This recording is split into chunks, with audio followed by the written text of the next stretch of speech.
Сәлем достар, ол IT Алматы компаниясының келесі сабағына қош келдіңіздер. Және бұл сабақта біз Linux интерфейсін қарастырамыз, сондай-ақ қарапайым операцияларға назар аударамыз. Операциялық жүйеге кіру, операциялық жүйеден шығу, компьютерді өшіру, уақытша сөндіру, яғни қарап отырсаңыздар өте қарапайым операциялар, және де осы біз орнатқан Linux-тың интерфейстері қандай болуы мүмкін деген сұраққа жауап іздеп көрейік.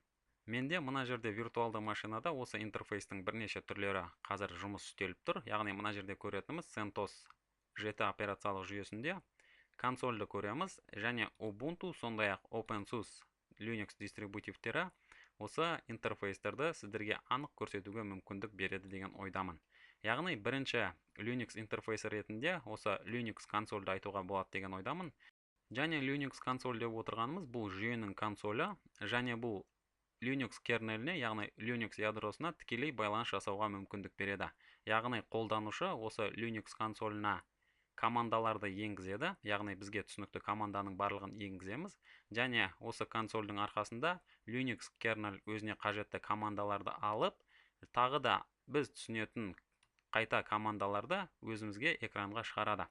Яғни оны бірден көріп кетуге болады. Мына жерде виртуалды машинада осы CentOS 7 операциялық жүйесінің консолі қазір ашық тұр. Және де бұл жерде көріп отырғандарыңыз, мысалы root user, яғни root қолданушы ретінде мен бұл операциялық жүйеге кіріп отырмын, және бұл жерде кез келген команданы жазуға мүмкіндігім бар. Яғни, мысалы pwd деген команда жазатын болсам, онда менің қай жерде орналасқанымды көрсетеді.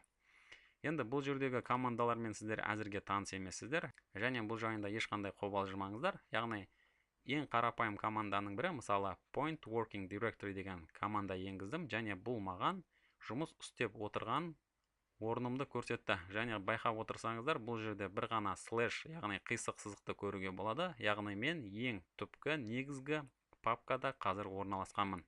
Яғни консоль деп отырғанымыз осындай қарапайым терезе, және бұны көп жағдайда енді серверлік операциялық жүйелерде, сондай-ақ серверлік машиналарда кездестіруге болады, және бұлмен көп жағдайда жүйе администраторлары жұмыс жасап жататыны түсінікті. Жарайды, олай болса екінші интерфейске көшейік, және бұл жерде менде келтірілгені графикалық user интерфейс, яғни көбімізге ыңғайлы әрі қарапайым қолданушылардың көп жағдайда қолданатыны осы графикалық интерфейсті айтуға болады. Және Linux операциялық жүйесінде, сондай-ақ Linux дистрибутивтерінде GUI, яғни графикалық user интерфейсті desktop environment деп айтып жатады. Және desktop environment деп отырғанымыз бұл жұмыс үстелінің ортасы. Және Linux дистрибутивтерінде кездесетін негізгі үш түрін атап өтуге болады. Олар KDE, GNOME, енді бұны ағылшын тілінде GNOME деп айтып жатады, яғни G сөзін әрқашанда тастап жатады. Алайда біз оны GNOME деп айтсақ болады деген ойдамын. Сондай-ақ XFCE. Енді бұл дистрибутивтердің әр жұмыс үстелін, жұмыс ортасын қазір қарап өтеміз. Яғни мына жерде Windows операциялық жүйесінің жұмыс үстелі бәрімізге таныс, әрі бір жағынан ыңғайлы болып кетті десек болады. Тура осындай Linux-тың аналогтарын қарастырып көрейік. Олай болса мен тағы да виртуалды машинаны ашайын, және осы жерде бізді қызықтырып отырған Linux дистрибутивтарын іске қосайын. Бұл жерде бірінші Ubuntu машинасы. Енді бұл виртуалды машина іске қосылып жатқанда Википедия парақшасына бірден сілтеме жасап кетейік. Сол жердегі мағлұматтарды оқысақ, тағы да түсінікті болады деген ойдамын. Яғни desktop environment, және мына жерде кішкене төмен қарай көтеретін болсам, компьютер әлемінде desktop environment бұл осы қолданушыға мүмкіндік беретін, яғни операциялық жүйемен байланыс жасауға мүмкіндік беретін графикалық user interface деп жазған екен. Және төмен қарай түсетін болсам, осы X Windows System жүйесін қолданатын операциялық жүйелерде кездесетін desktop environment, яғни жұмыс ортасының төмен жағында жазыпты. Енді X Windows System деп отырғанымыз бұл Linux-тың қолданатын осы технологиясы, және X Windows жүйесінің көмегімен бізге осы графикалық интерфейсті шығаруға мүмкіндік алады.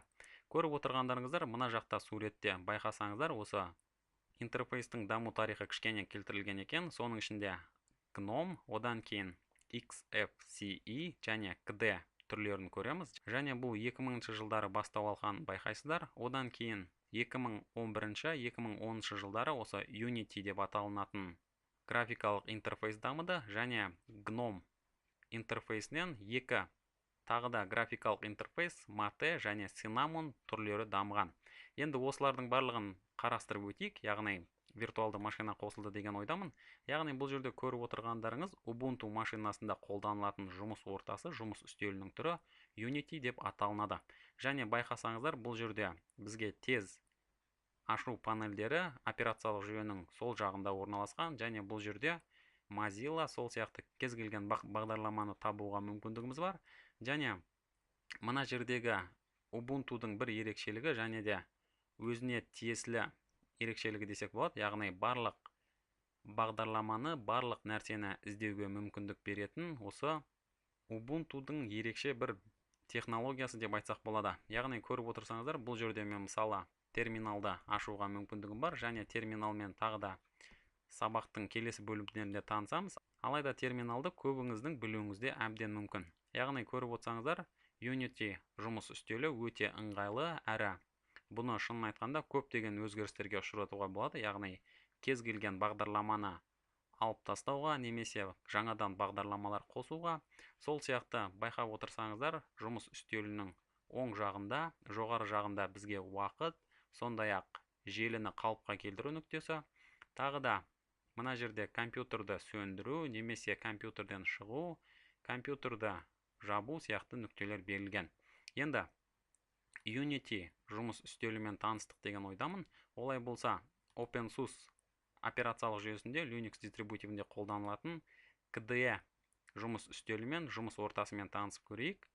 Міне OpenSUSE Linux дистрибутивінде KDE жұмыс үстелі қолданылады, және байқап отырсаңыздар, бұл жерде дизайн жасауы Microsoft компаниясының Windows операциялық жүйелеріне ұқсас. Яғни мына жерде бастау нүктесі, және бізге қажетті бағдарламаларды таңдауға мүмкіндігіміз болады. Яғни интернет, немесе графикалық суреттерді өңдеу, ойындар, сол сияқты офистік бағдарламалар, мысалы мәтінді редакциялау, сол сияқты Excel бағдарламасының аналогы десек болады.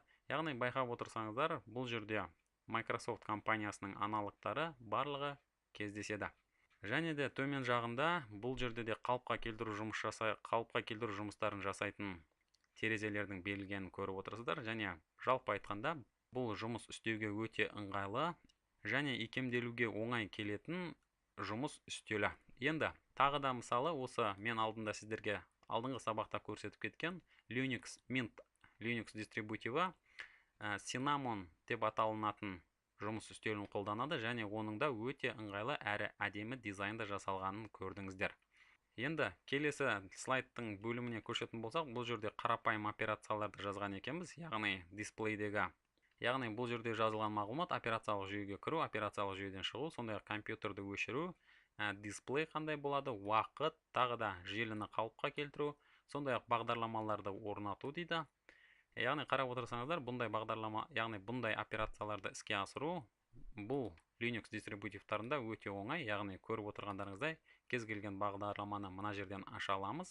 Сондай-ақ қосымша бағдарламаларда тағы да іздеуге мүмкіндік бар. Жалпы компьютердің қалыпқа келтіру жұмыстарын осы жерден тапсақ болады. Сондай-ақ компьютерді сөндіру, яғни қарап отырсаңыздар, оны ұйқыға жіберу, немесе қазір жүйеден шығу, немесе операциялық жүйені бекіту, сондай-ақ қолданушыны өзгерту, немесе операциялық жүйені өшіріп қайта қосу, сондай-ақ компьютерді өшіру.